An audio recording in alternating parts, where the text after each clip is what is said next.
이제 브로드캐스트가 시작됩니다. 모든 참석자가 듣기 전용 모드에 있습니다.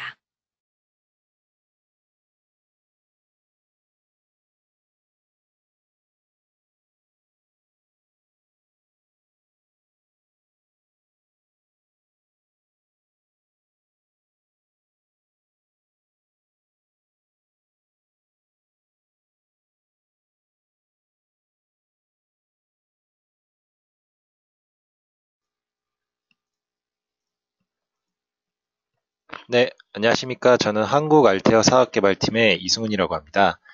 예, 이제 웨비나를 시작하도록 할 텐데요. 금일 진행할 웨비나는 그 심랩 2017.2.1 버전에 대한 업데이트 웨비나가 되겠습니다. 보통 이제 심랩이 이제 한 분기별로 업데이트가 나오거든요. 그래서 이제 이번에 최신 버전인 2017.2.1 버전에 대해서 제가 한번 설명을 드리도록 할 거고요. 각각의 이제 여러 가지 기능들이 있는데 기능별로 이제 제가 슬라이드하고 동영상 위주로 해갖고 한번 설명을 드리도록 하겠습니다. 예, 혹시 궁금한 사항 같은 것들이 있으시면 뭐 채팅창에 남겨서 알려주시면 제가 또 답변을 드리도록 하겠습니다. 예, 그러면 한번 관련된 내용을 한번 말씀을 드리도록 하겠습니다. 예, 가장 먼저 이제 그 무브 툴이 되겠는데요.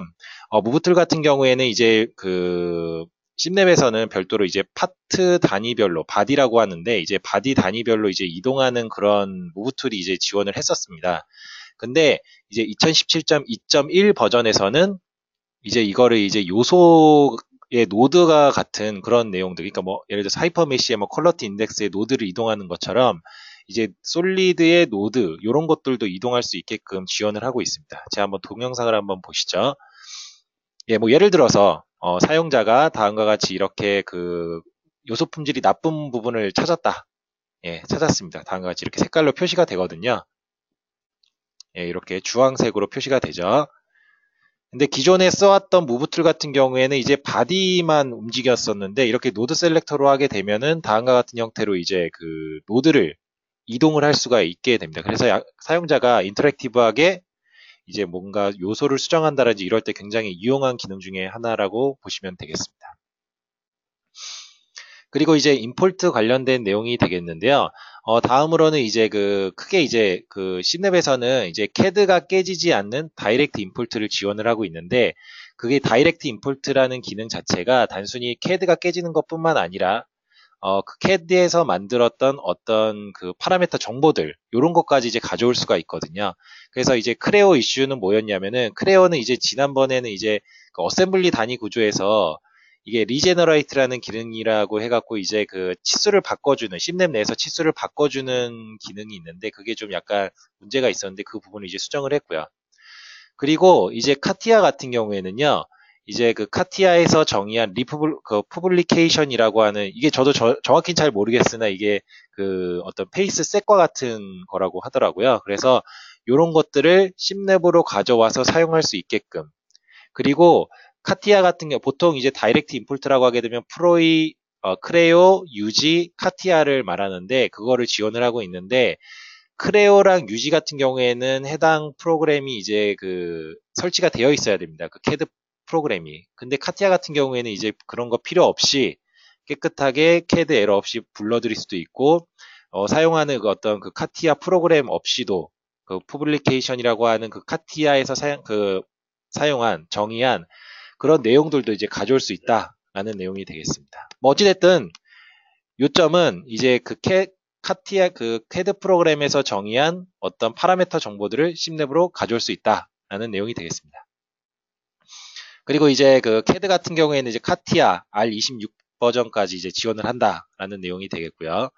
그리고 이거 같은 경우 이제 나노 플루이드 X라 그래갖고 SPH 모델링을 할 때 이제 쓰는 툴이 되겠는데요. 보통 이제 SPH 요소라고 하게 되면 이제 점 요소로 이제 많이 알고 계실 겁니다. 근데 심랩에서는 이런 SPH 요소를 생성하기 위해서 그 왼쪽 포인트 형태로 이제 하는 게 아니라 헥사 요소를 이렇게 만들게 되거든요. 그래서 혹시라도 사용자분들께서 어떤 포인트 정보들이 있다고 하면은 이런 것들을 이제 곧바로 헥사 요소로 변환을 할 수 있는 그런 기능도 지원을 하고 있습니다. 이거 하실 때는 이제 그 환경 변수에 그 SL, 심랩 임펄트 NFX 헥사라는 1번의 밸류 값을 가지는 이런 환경 변수를 넣어주시면 포인트 데이터만 있으시면 곧바로 헥사로 만들어줄 수 있는 어떤 기능을 지원을 하고 있죠. 그 다음으로 유저 인터페이스가 되겠는데요. 다음으로는 이제 그 바디네임과 관련된 부분입니다. 보통은 이제 심랩에서 주로 사용하시는 분들이 뭐 카티아, 크레오, 유지 이렇게 쓰시는데 거기에서 그 해당 캐드 프로그램에서 정의한 바디네임을 일반적으로 바로 이제 심랩으로 가져와서 사용을 하십니다. 근데 혹여나 이제 스텝 파일이라든지 파라솔리드라든지 이와 같이 이제 약간 범용적으로 사용하는 캐드 파일 같은 경우에는 이름이 좀 약간 사용자가 원하지 않는 그런 이름으로 이제 엉망이 될 수가 있어요. 그래서 이런 것들을 좀 이름을 좀 일괄적으로 처리할 수 있게 해주는 뭐 prefix to body name이라고 해서 이름을 좀 약간 좀 정리해주는 그런 기능입니다. 그러니까 요런 겁니다. 왼편에 보시는 바와 같이 그냥 이름이 볼트 언더바 1 언더바 뭐 숫자 이런 식으로 돼 있죠. 그래서 프리픽스 네임을 하게 되면은 뭐 내가 여기에서 좀 약간 다른 볼트들과 이제 구분하기 위해서 앞에 엔진 언더바라는 그런 그 이름을 갖다가 이제 추가적으로 넣을 수 있는 그런 기능도 이제 지원을 합니다. 그리고 이제 메시 컨트롤, 심랩에서 이제 가장 많이 쓰는 기능 중에 하나가 이제 메시 컨트롤이 되겠죠. 이런 메시 컨트롤이 보통 이제 그 단품을 사용하시는 분들께서는 이제 얼마 몇 개 안 돼서 뭐 이렇게 순서라든지 이런 게 중요하지 않은데 대형 어셈블리 모델을 사용하시는 분들, 뭐 엔진이라든지 뭐 트랜스미션이라든지 뭐 이런 것들 아니면 핸드폰이라든지 이런 거 하실 때는 메시 컨트롤이 엄청나게 많습니다. 근데 이런 엄청나게 많은 거를 그냥 그 생성된 순서대로만 이런 식으로 관리를 하게 되면은 좀 약간 헷갈릴 수가 있겠죠. 찾기도 어렵고, 뭐 물론 이제 이걸 네이밍을 다 하는데 그러지 않을 경우에 보통 보면은 이제 바디별로 적용된 메시 컨트롤 또는 이름별로 정의된 그 이름 순으로 이제 나열을 할 수 있는 이런 것들을 좀 다양하게 이제 그 메시 컨트롤을 볼 수 있게 이 메시 컨트롤 브라우저가 좀 개선이 되었습니다. 그리고 이제 그 면적을 계산하는 툴이 되겠는데요. 이거는 이제 아무래도 이제 그 심랩이 피처 기반의 그 모델링 기법을 지원을 하다 보니까 이 피처 선택하는 게 굉장히 편합니다. 피처라고 하면 이제 뭐 실린더라든지 페이스라든지 뭐 이런 것들. 이런 것들에 대한 어떤 그 면적을 선택하는 게 굉장히 편한데요. 자, 한번 보시면 상단에 인스펙트라 그래갖고 에어리어 항목이 있습니다. 예, 누르셔갖고 뭐 간단합니다. 사용자가 원하는 뭐 바디를 찍으셔도 되고요. 바디의 면적이 나올 수도 있고 아니면 내가 원하는 어떤 페이스의 면적 뭐 이런 것도 이제 넣을 수가 있죠. 이제 이건 이제 엔티티 구분 없이 그냥 찍히는 대로 그냥 다 계산이 되어집니다. 예. 그래서 이제 이런 피처 기반으로 이제 지원하지 않은 그런 프로그램 같은 경우 이런 면적 계산하는 데 있어서 좀 약간 불편함이 있겠죠. 예. 근데 심랩 같은 경우에는 이렇게 그 캐드에 갖고 있던 피처가 그대로 이제 들어와지기 때문에 이제 이런 에어리어 계산하는 데 있어서는 굉장히 편합니다. 그래서 이렇게 에어리어를 그 엑셀로도 뽑아내 줄 수가 있고요. 그리고 이거는 이제 원래 없던 기능이었는데 예, 저도 사용하면서 가장 크게 좀 불편했던 부분이 구석 조건 만들어 놓고 이게 DOF가 이제 어떻게 되는지를 이제 화면상으로 알 수가 없었거든요. 이런 것들을 곧바로 확인할 수 있게 옵션이 추가가 됐습니다. 예, 보시면 이미 제가 그 구석 조건을 만들어 놨거든요. 예전에는 이게 구석 조건을 만들어도 이게 그 DOF가 몇인지를 확인할 수가 없었어요. 근데 DOF 라벨이 추가가 되면서 다음과 같은 형태로 1번부터 6번까지의 이제 디그리 오브 프리덤을 갖다가 확인할 수 있게끔 이제 그 옵션이 추가가 됐습니다. 예전에 이렇게 이제 메뉴로 들어가서 확인을 했었어야 됐거든요. 네, 두 번째는 이 소단부는 이제 1, 2, 3번만 이제 들어간 걸 확인할 수 있습니다. 네. 이렇게 되고 또 이제 뭐 주로 뭐 자주 사용하실진 잘 모르겠는데 익스플로디드 뷰도 이제 지원을 합니다. 보통 이제 이거는 이제 그 결과를 포스트 프로그램에서 주로 지원을 하는데 뭐 심랩에서는 이런 것도 이제 지원을 하죠.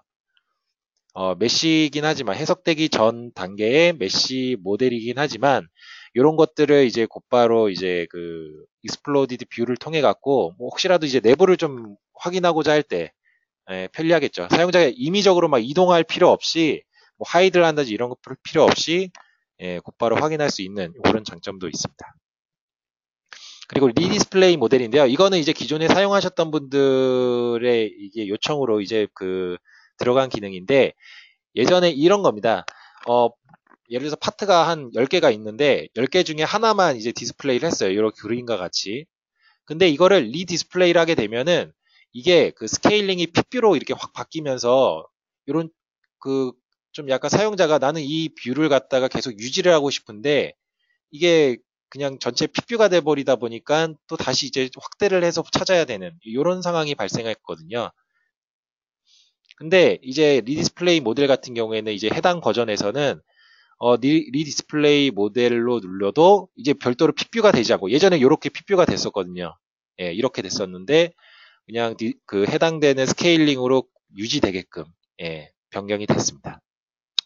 그리고 이제 Select Associate Entity라 그래갖고 사용자가 선택한 엔티티 기준으로 뭔가를 찾을 때 쓰는 기능입니다. 그러니까 예를 들어서 이제 노드에 해당되는 뭐 엘레멘트, 엘레멘트에 해당되는 베이스, 뭐 이런 것들. 지금은 이제 노드에 해당되는 2D 엘레멘트. 이렇게 지금 이런 식으로 그룹별로 이제 또 그룹으로 또 만들어줍니다. 그리고 엘레멘트에 해당하는 미드 노드. 이런 식으로 또 이것도 그룹으로 만들어지고요. 요거는 이제 뭐 비단 수동적으로 모델링하는 것뿐만 아니라 이제 뭐 자동화 같은 이런 내용을 다룰 때도 굉장히 편리하게 쓸 수 있는 내용이거든요. 혹시라도 선택이 좀 불편하다거나 이럴 때는 이런 거를 사용하시면 굉장히 편리합니다.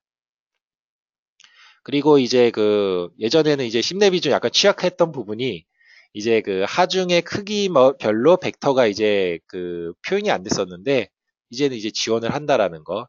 하중의 크기에 맞춰서 이건 사실은 이제 저희 쪽에 이제 프리프로세스 이제 하이퍼 메쉬를 좀 따라한 그런 경우가 되겠죠. 그 지오메트리 부분입니다. 그리고 이거는 첫 번째로 이제 엣지 옵셋이 되겠는데 엣지 옵셋은 이제 선택된 엣지 기준으로 예를 들어서 이제 와셔 엘리멘트를 만들 때 쓰는 건데 만약에 다음 보이시는 이 모델이 이제 세컨 오더, 미드 노드를 갖고 있는 세컨 오더 모델입니다. 네. 근데 요거를 엣지 옵셋을 하게 되면은 이 미드 노드가 제대로 표현이 안 돼. 이게 꺾이지 않고 그냥 다 스트레이트한 엣지로 이제 표현이 됩니다. 근데 변경이 돼서 이 스트레이트하게 노드가 되는 게 아니라 이 미드 노드도 약간 꺾여서 이런 식으로 이제 표현을 해주죠. 예. 네, 이거는 이제 모르셨다면 이제 쓰면은 굉장히 편리한 기능 중에 하나거든요. 이제 사용자가 예를 들어서 와셔 엘리멘트를 만들고 싶다. 베이스를 선택을 하고 원하는 엣지를 뭐 서클 엣지를겠죠 보통 여러 개 선택을 해갖고 뭐 레이어 2개, 폭 2개, 2mm 뭐 이렇게 해놓으면 어플라이 하게 되면은 예전과는 다르게 이제 이게 스트레이트 엣지가 아닙니다. 예, 이게 꺾여서 이런 식으로 이제 표현이 되게 변경이 됐어요. 뭐 이런 기능뿐만 아니라 엣지 옵셋 자체도 굉장히 쓰면 유용한 기능이기 때문에 혹시 모르셨던 분들도 한번 참고해 보시면 좋은 기능 중에 하나입니다. 자, 그리고 이제 이거는 이제 형상 간소화입니다. 나름 저도 이제 복잡한 모델링을 하면서 좀 유용하게 썼던 기능 중에 하나인데, 이런 거죠. 이제 뭐 예를 들어서 뭐 헤드램프라든지 아니면은 이제 뭐 전자 시스템의 어떤 굉장히 작은 LED라든지 이런 거를 사실은 디테일하게 보면 굉장히 복잡한 형상이지 않습니까? 근데 이런 것들을 간소화시키는 그런 툴입니다. 그러니까 원래 CAD는 이제 이런 식으로 메쉬가 됐겠죠. 이거를 굳이 이런 복잡하게 할 필요 없이 그냥 간단하게 이렇게 만들어주는 그런 기능입니다. 그래서 혹시라도 이제 CFD 모델링을 하신다라든지 아니면은 뭐 어떤 LED가 굉장히 복잡하게 생겼는데 그냥 단순화하고 싶다라든지 이런 거 할 때 이제 유용한 기능 중에 하나죠. 자, 한번 보도록 하겠습니다. 바디에 보면 이제 심플리파이 센서가 있고요. 사용자가 어떤 그냥 대략적인 범위를 딱 지정을 합니다. 시작과 끝 페이스를 선택을 하고 혹시라도 중간에 형상이 변경됐다 그러면 그 부분을 선택을 하고요. 사이즈를 지정하고 어플라이를 누르시게 되면은 이런 식으로 만들어줍니다. 굉장히 심플하게 만들어주죠. 사용자가 이거를 일일이 막 디피처링 하나하나 해주는 게 아니라 그냥 클릭 3번으로 마무리해주는 그런 기능입니다. 한번 참고하셨다가 써보시면 굉장히 유용한 기능이시라는 걸 알 수 있을 겁니다. 그리고 이제 얼라인 액시스라 그래갖고 원래 이 트랜스폼 기능 자체는 이제 그 뭐 모델의 회전, 그리고 이동, 스케일링, 미러 뭐 이런 거를 그 지원하는 그런 툴이거든요. 근데 이거를 여기에서 추가적으로 얼라인 액시스라 그래갖고 이 모델하고 왼쪽에 있는 모델하고 오른쪽에 있는 볼트하고 이렇게 얼라인 시켜주는 동일한 축으로 이제 맞춰주는 기능을 지원하는 게 이제 기능이 좀 들어갔습니다. 이 트랜스폼은 이제 바디 단위로 뭔가를 이제 그 이동하거나 컨트롤하고 싶을 때 쓰는 겁니다. 그래서 각각의 볼트 홀의 축과 홀의 축과 볼트의 축을 선택을 해갖고 하면 뭐 이런 식으로 이제 쉽게 이동이 가능하죠. 굉장히 좀 편리한 기능 중에 하나고요. 아니면은 이제 아예 그냥 익숙하신 무브 툴 같은 경우로 이제 좀 이동하셔도 어느 정도는 이제 이런 식으로 비슷하게 구현은 가능합니다. 메싱 부분입니다. 메싱 부분 같은 경우에는 이런 거 좀 추가된 부분이 뭐냐면은 예전에는 이제 그 메시 퀄러티를 체크를 하게 되면은 나중에 리디스플레이를 하게 되면은 이렇게 이제 다 그냥 원상복귀가 됐거든요. 그러니까 어느 부분이 돼 있는지 아까도 잠깐 나왔긴 했었는데 문제가 되는 부분을 이렇게 보라색 형태로 이제 찾아주는 그런 기능을 지원을 들어갔습니다. 그래서 한번 보도록 하죠. 엣지 랭스를 많이 사용하신 게 엣지 랭스를 많이 사용을 하시죠. 가장 그 요소의 가장 작은 변의 길이 1보다 작은 거를 다 솎아냅니다. 디스플레이 하게 되면은 좀 작아서 그렇긴 한데 지금 보라색으로 표시된 부분이 있거든요. 이 상태에서 잘 보시게 되면은 1보다 작은 엣지의 부분에 대해서 이제 클린업을 해보면 뭐 일괄적으로 이제 수정을 해주죠. 굉장히 간단하게 처리할 수 있는 그런 기능 중에 하나입니다. 그리고 이제 그 요소 퀄러티를 수정하는 데 있어서 앞에 거랑 연장선상인데 앞에 거는 사실은 이제 모디파이 엘레멘트입니다. 문제가 되는 요소의 품질을 막 이렇게 스플릿도 하고 컴바인도 하고 해갖고 수정하는 거고 나는 이제 그냥 요소의 개수는 딱 고정시키고 혹시라도 이런 거죠. 이제 사용자는 노드 넘버가 바뀌면 안 되는 경우에 요소 품질을 개선하고 싶다. 그러려면 이제 노드만 이동해야 되지 않습니까? 그럴 때 쓸 수 있는 게 이제 무브 노드입니다. 이것도 한번 보시죠. 자, 한번 보시면 지금 이 길이가 한 1.095 정도에 해당되는 길입니다. 근데 요소 품질은 제가 1.2로 1.09보단 크게 그리고 무브 노드로 합니다. 이렇게 하게 되면은 요소를 잘라서 개선하는 게 아니라 지금 잘 보시죠. 이 부분을 넓어집니다. 그냥 노드가 이동해서 이제 수정이 되는 그런 기능 중에 하나죠. 좀 그 10랩에서는 이제 요소 품질을 개선하는 게 좀 약간 다양하게 이제 지원을 합니다. 하나는 이제 스플릿해서 하는 방법, 하나는 리메시하는 방법, 그리고 세 번째는 다음 보이시는 세 버전의 이제 노드를 이동해서 하는 방법이 되겠습니다. 다음으로 어셈블리가 되겠는데요. 이거는 뭐 이런 겁니다. 이 모델 자체가 예를 들어서 이제 굉장히 얇은 형태의 이제 형상이다. 그러다 보니까 면과 면이 이제 일부가 노드가 춤투가 될 수가 있지 않습니까? 여기 지금 약간 이렇게 시커멓게 된 부분이 반대편 쪽의 그 메쉬 면의 노드라고 생각을 하시면 됩니다. 이 침투가 돼 있는데 이거를 그냥 간단하게 이제 수정해주는 인터섹션이 발생하지 않게 지금 인터섹션이 발생을 했죠. 반대편 면에 있는 노드가 지금 보이시는 면에 침투를 했습니다. 리졸브 인터섹션을 누르시고 어플라이를 누르시게 되면은 이런 식으로 이제 그냥 개선을 해주는 그런 기능이 되겠습니다. FM이 되겠는데 이거는 뭐냐면요. 그 10랩에서도 사각형 요소를 삼각형 요소, 삼각형 요소를 사각형 요소로 바꿀 수가 있는데요. 이제 이 바꾸는 과정에서 이 아이덜 쿼드라 그래갖고 뭐 아이덜 쿼드라고 하게 되면은 이제 우리가 알고 있는 정사각형, 직각 사각형이 되겠죠. 그러니까 삼각형 요소에서 그 사각형 요소로 바꿀 때 이거를 이제 삼각형 요소를 합쳐서 이제 사각형 요소로 만들게 되는데 이럴 때 이제 정확하게 직각 사각형이 아니다. 그러면 이제 만들지 않겠다라는 거예요. 그냥 삼각형 요소를 유지를 합니다. 예, 한번 보도록 하죠. 이렇게 돼 있는데 제가 만약에 이제 삼각형, 사각형 요소로 만들고 싶어요. 이제 아이돌 코드를 처음에는 꺼보고 한번 해보도록 하겠습니다. 이럴 때에는 그냥 좀 코드 요소가 안 이뻐져도 예, 지금 보시면은 무조건 이제 사각형 요소로 만듭니다. 요 부분들. 예.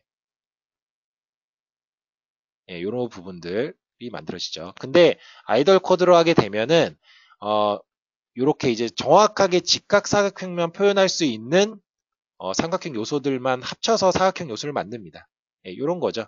여기는 이제 정확하게 직각사각형이 만들어질 수 없기 때문에 그냥 내비두는 예, 그런 겁니다. 이 부분은 이제 뭐 추후에 이제 별도로 사용자가 디테일하게 메쉬 컨트롤 한다라든지 이럴 때 쓰면은 되겠죠. 예, 예전에는 이제 이것까지 다 돼버리니까 이제 또 수정하는 그런 번거로움이 있었거든요. 그리고 이제 이렇게 이런 식으로 만들어주는 스플리트 해서 이제 삼각형 요소를 더 잘라주는 기능도 추가가 됐습니다. 뭐 간단하게 보면요. 예. 사트리 3, 뭐 이거를 딱 누르게 되면 이런 식으로 이제 있는 삼각형 요소에서 이제 더 분할해서 스플리트 해주는 기능이 있고요. 솔버 인터페이스를 보시게 되면은 모델 체커 기능이 이제 또 많이 개선이 됐습니다. 이건 뭐냐면은 사용자분들이 모델링을 하시다 보면은 실수를 하실 때가 있지 않습니까? 뭐 예를 들어서 이제 RB2를 만들었는데 이제 RB2 요소 그 링크 중에 하나가 이제 공중에 떠 있다라든지 아니면은 이제 막 그 마스터 노드랑 그 컨택 정의할 때 마스터 노드와 슬레이브 노드가 동일한 뭐 노드에 포함이 돼 있다라든지 뭐 이런 것들 문제되는 것들이 있지 않습니까? 그런 것들을 이제 일괄적으로 찾아주는 기능입니다.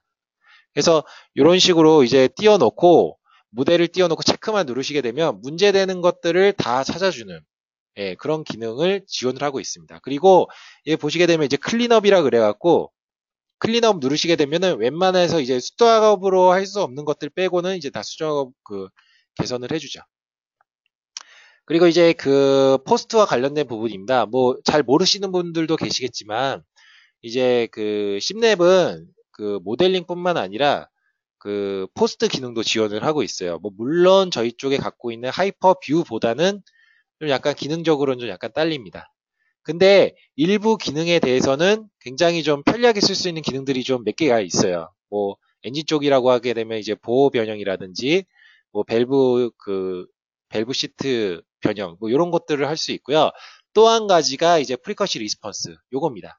이건 뭐냐면 이제 그 노멀 모드 이제 그 노멀 모드 해석한 거를 심랩으로 가져오게 되면은 결과를 가져오게 되면은 곧바로 FRF 해석을 계산을 할 수가 있습니다. 이게 뭐냐면 이제 이게 보통 FRF 해석을 하려면은 보통 옵티 기준으로 보시게 되면은 그 가진점을 주고 출력점을 이제 그 지정한 다음에 해석을 돌리지 않습니까? 근데 그게 아니라 근데 만약에 이제 가진점이 또 바뀌고 출력점이 바뀌었어요. 그러면 또 사용자가 다시 또 이제 선택을 하고 다시 해석을 또 돌리는 이런 번거로움이 있는데 심랩은 그 노멀 모드 해석만 가져오면 이제 곧바로 그냥 그 가진점하고 출력점만 대충 찍으면 곧바로 이제 계산 결과값이 나옵니다. 이 결과값은 뭐 옵티에서 해석한 거랑 그 심랩에서 계산한 거랑 동일하고요. 근데 원래 이 기능은 이제 원래 있었던 내용인데 이거를 이제 그 심랩에서는 이런 식으로 이제 좀 약간 그 모드 컨트리뷰션이라 그래갖고 저 기여도가 높은 이런 대역을 갖다가 이제 출력을 해주는 기능이 추가가 됐고요. 그리고 이제 그 여러 개의 리스폰스를 갖다가 동시에 플러팅하는 기능도 추가가 됐습니다. 한번 보시죠. 예. 이렇게 이제 노멀 모드로 해석한 기능, 그 노멀 모드로 해석한 어떤 결과가 있습니다. 그래서 여기 프리컨시 리스폰스라 그래갖고 사용자가 뭐 모드 컨트리뷰션은 이건 이제 노멀 모드 해석해서 이제 나온 결과겠죠. 그리고 이 사이 그 가진점 노드 그 가진점을 선택을 하고 그 가진점에 해당되는 어떤 스펙들을 갖다가 정의를 해줍니다. 어떤 힘이라든지 그리고 DOF 방향, 가진 방향 그리고 프리퀀시의 그 범위 그 인크리멘탈 지정하고 사용자가 몇 개 정도 한번 이제 출력점을 이렇게 선택을 합니다. 자, 이래 놓고 이 메뉴의 컴퓨트 리스폰스를 누르시게 되면은 이제 계산이 끝난 거예요. 예. 별도로 또 뭐 해석을 돌리거나 이럴 필요가 없습니다. 그래서 내가 찍은 출력점 기준으로 어떤 변이라든지 이런 그래프를 갖다가 곧바로 이제 출력을 할 수 있죠. 그리고 세 개의 리스폰스를 동시에 하나의 플러팅으로 이제 뽑아내 줄 수도 있고요. 그 각각의 포인트를 누르게 되면은 뭐 저도 이게 정확히는 잘 모르지만 이 각각의 포인트별로 이제 해당되는 이제 프리퀀시들을 이제 표현을 해줍니다. 이렇게. 그래서 간단하게 어떤 FRF 해석을 하고 싶으시다 그러면 이제 노멀 모드 가지고 이제 바로 할 수 있고요. 또 각각의 이제 그 프리퀀시별로 해당되는 뭐 이렇게 애니메이션도 이제 뭐 볼 수가 있습니다. 여기에서 이제 이 결과가 이제 떠야 되거든요. 뭐 이런 식으로 주파수별로의 어떤 그 모드 형상을 갖다가 이제 뽑아내 줄 수도 있고요. 그리고 또 이제 그 포스트 기능도 좀 약간 개선이 돼 갖고 이제 H3D 결과에 대해서 레이어별로 이제 그 선택해서 하는 그런 기능도 지원을 합니다. 그리고 볼트 모델링이 있는데 이 볼트 모델링도 마찬가지거든요. 앞전에 보셨던 와셔 요소 이게 스플릿 하는 거랑 동일한데 예전에 세컨 노드에서 이제 만들었던 볼트 같은 경우에 무조건 이제 이게 스트레이트 엣지가 만들어져 갖고 와셔가 이제 이런 식으로 돼 있어도 이제 그냥 스트레이트 엣지로 만들어져 갖고 정확하게 이제 어떤 엣지가 일치하진 않았어요. 근데 이제 그 변경되면서 그 와셔의 어떤 형상과 동일하게 이렇게 볼트가 만들어지는 기능이 추가가 됐습니다. 그러니까 예를 들어서 이 그 모델을 보시게 되면은 지금 세컨 오더이고요. 각각의 이제 그 미드 노드가 이제 꺾여서 이제 표현이 된 겁니다. 그래서 뭐 간단하게 와셔 요소하고 스레드 요소 선택해서 한번 만들어 보도록 하겠습니다. 와셔 요소 선택하고 스레드 요소 선택을 하게 되면 이제 그 헥사 볼트 요소를 그냥 바로 만들 수 있거든요. 이렇게 만들게 되면은 예전과는 다르게 그 와셔 요소 그 부분에 그 노드가 볼트의 노드가 이제 꺾여서 표현이 되는 것을 확인할 수 있습니다. 이걸 또 이제 예전에 이제 만들어 놓고 또 맞추고 막 이랬거든요. 그럴 필요 없이 그냥 와셔에 그냥 정확하게 맞춰주는 그런 기능이 이제 개선이 됐습니다. 그리고 이제 아우터 스킨을 이제 뽑아내주는 기능도 있거든요. 이건 한번 보시죠. 이제 파이프 모델링 할 때 쓰는 건데, 뭐 아우터 스킨이라 그래갖고 그냥 바디만 선택을 해주시면 곧바로 이제 아우터에 있는 페이스만 이제 딱 선택이 되는 이런 기능도 지원을 하고 있습니다. 이상 여기까지가 되겠고요. 제가 이제 원래는 요것보다도 이제 굉장히 많은 업데이트 내용들이 많습니다. 한 130개 페이지 중에 이제 제가 한 50페이지만 말씀을 드렸는데요. 한번 보시고 혹시라도 이제 추가적으로 궁금하신 사항이라든지 이런 내용들이 있으시면 연락을 주시면 제가 또 답변을 드리도록 하겠습니다. 또 해당 웨비나는 또 저희 쪽 블로그에서 다시 확인할 수 있으니까요. 한번 또 확인해 보시고 또 문의 있으시면 연락 주시기 바랍니다. 그럼 금일 웨비나를 마치도록 하겠습니다. 수고하셨습니다.